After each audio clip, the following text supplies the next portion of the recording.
Então, por fim, a gente recomenda que vocês conheçam a revista e vocês vão conhecer lendo o foco e o escopo, sabendo quais são as áreas de conhecimento que aquela revista atua. As normas, essa parte é bem importante, então vocês têm que ler sempre a norma da revista para saber tipo de submissão ela aceita, tá? Se aceita artigo de revisão, se aceita nota técnica, se aceita só artigo, carta de apresentação ou carta de submissão. Geralmente as revistas solicitam e os autores têm que indicar, às vezes, alguns avaliadores para aquele conteúdo. O modelo de estrutura, então, que norma a revista adota, se é a ABNT ou se é outra norma, né?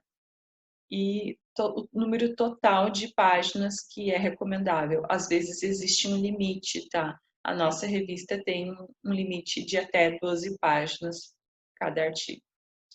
E por fim, assim, ó, diretrizes de ética e direitos autorais.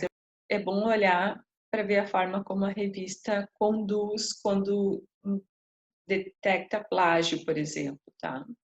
As instruções para cadastro de autores, antes do processo de submissão, é sempre bom ler as orientações, porque muitas vezes os autores, eles fazem o cadastro com informações faltando. Então, quais são as maiores dificuldades dos autores?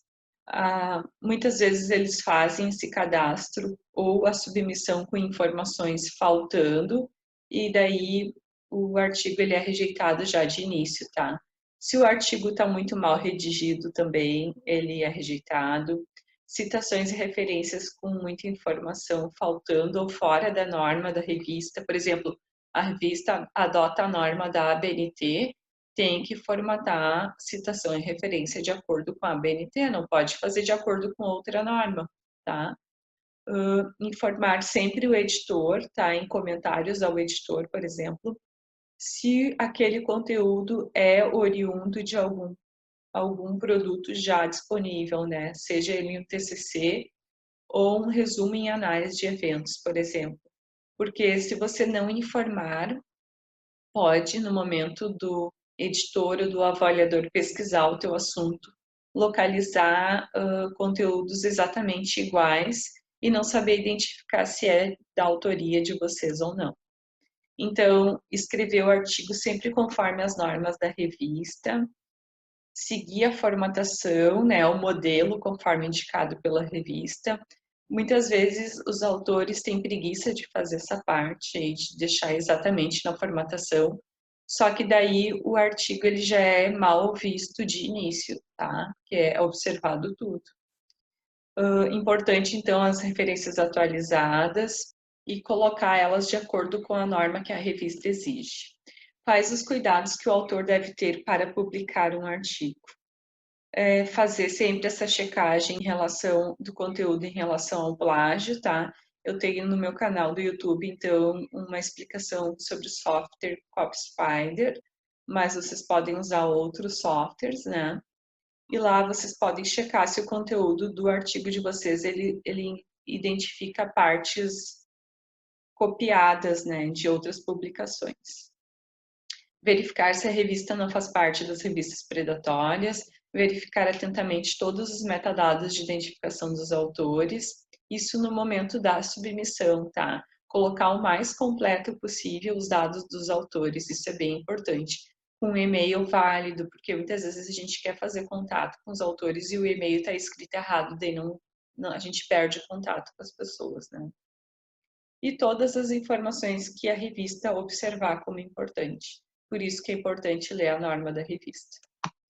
Então, sempre tem que ter paciência e aguardar o retorno dos editores, porque muitas vezes o processo de avaliação ele é demorado, ele leva meses. Às vezes não é fácil encontrar um avaliador na área do escopo, na área específica do assunto do artigo, tá? Então, muitas vezes esse processo, de fato, ele é demorado.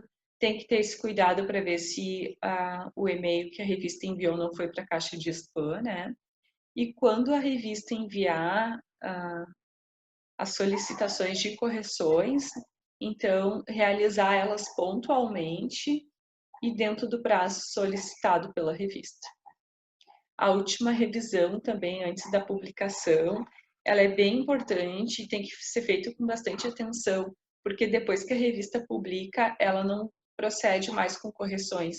Então, os autores devem fazer uma leitura bem atenta no processo de leitura de provas. Como fazer com que um artigo seja mais buscado e mais utilizado como fonte de pesquisa? Então, geralmente as revistas de acesso aberto são as mais consultadas, porque justamente elas não têm assinaturas. Vocês podem, então, escolher publicar em uma revista de acesso aberto, que hoje a gente chama de Open Access. Vocês também podem analisar se a revista está indexada em várias fontes.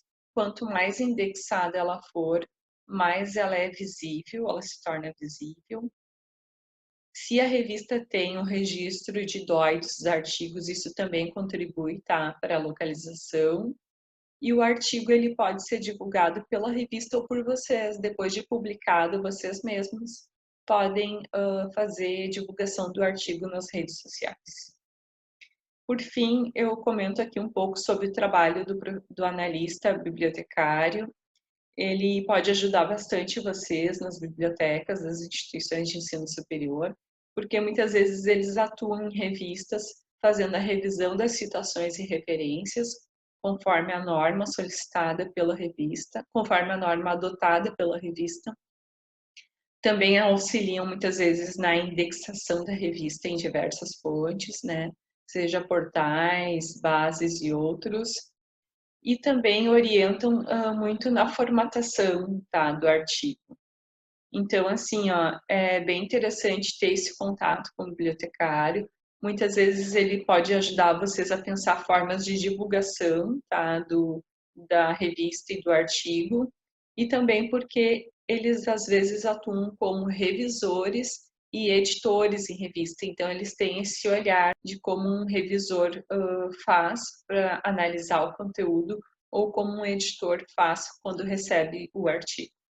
Então, aqui fica as minhas dicas de hoje. Se vocês quiserem acessar a revista científica da UERGS para ver os modelos e a norma que a gente adota, fiquem bem à vontade. Um abraço e até mais.